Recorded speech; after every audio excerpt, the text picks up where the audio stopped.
राजा इंद्रद्युम्न भगवान विष्णु के अनन्य भक्त थे। उनके मन में भगवत भक्ति इतनी बढ़ी कि उन्होंने राज्य त्याग दिया और तपस्या में लीन हो गए। एक दिन इंद्रद्युम्न स्नान आदि करके ध्यान में बैठे थे कि तभी महर्षि अगस्त्य वहां पहुंच गए। इंद्रद्युम्न ध्यान में लीन थे, इसलिए उन्होंने अगस्त्य को प्रणाम नहीं किया। महर्षि कुपित हो गए और उन्होंने इंद्रद्युम्न को शाप दिया, आर्षि का अपमान करने वाला यह राजा हाथी के समान जड़ बुद्धि है, इसलिए यह हाथी के रूप में जन्म ले। इस बीच एक अन्य आर्षि देवल सरोवर में स्नान कर रहे थे। वहीं हुहु नाम का गंधर्व भी जल क्रीड़ा कर रहा था। उसने देवल को रोकने का प्रयास किया तो आर्षि ने हुहु को ग्राह मगरमच्छान के रूप में जन्म लेने का शाप दे डाला। अगस्त्य के शाप से इंद्रद्युम्न हाथियों का राजा गजेंद्र बन गया और देवल के शाप से हुहु सरोवर में ग्राह बनकर रहने लगा। संयोग से एक दिन गजेंद्र उसी सरोवर में पानी पीने पहुंच गया। पानी पीकर गजेंद्र ने जल क्रीड़ा आरंभ कर दी। तभी गजेंद्र पीड़ा से चिंघाड़ा। जल में बैठे ग्राह हुहु ने गजेंद्र का पैर पकड़ लिया।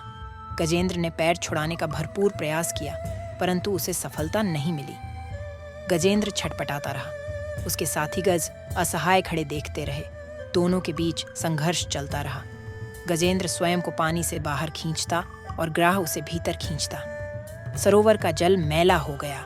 उसमें खिले कमल दल क्षत विक्षत हो गए।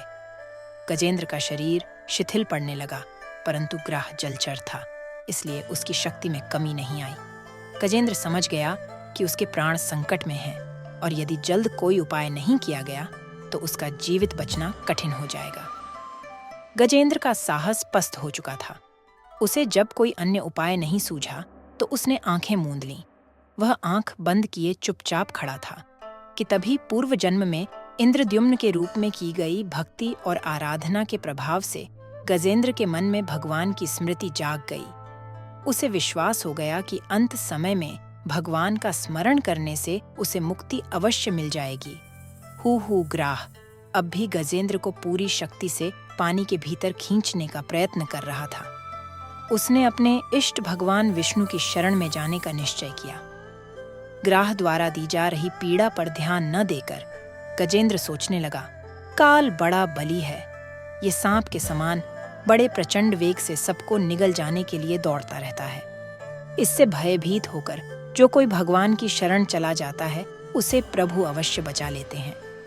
वही प्रभु सबके आश्रय हैं। मैं उन्हीं की शरण ग्रहण करता हूँ। गजेंद्र एकाग्र चित्त से पूर्व जन्म में सीखे स्तोत्र के जप द्वारा भगवान की स्तुति करने लगा। स्तुति सुनकर भगवान विष्णु वहां प्रकट हो गए।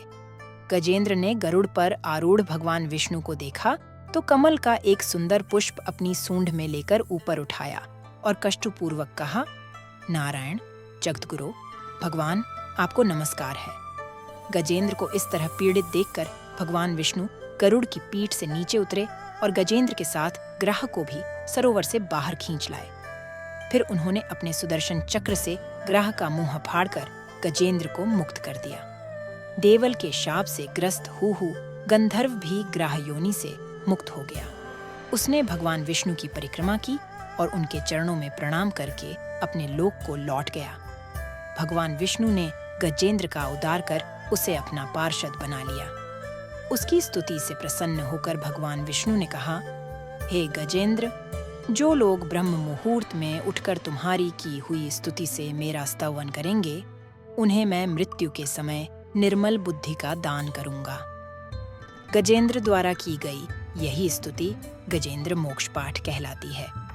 श्रीमद् भागवत पुराण के 8वें स्कंध में गजेंद्र मोक्ष की कथा का विस्तार से उल्लेख मिलता है। इस स्तोत्र में 28 श्लोक हैं। ये कथा शुकदेव जी ने राजा परीक्षित को सुनाई है।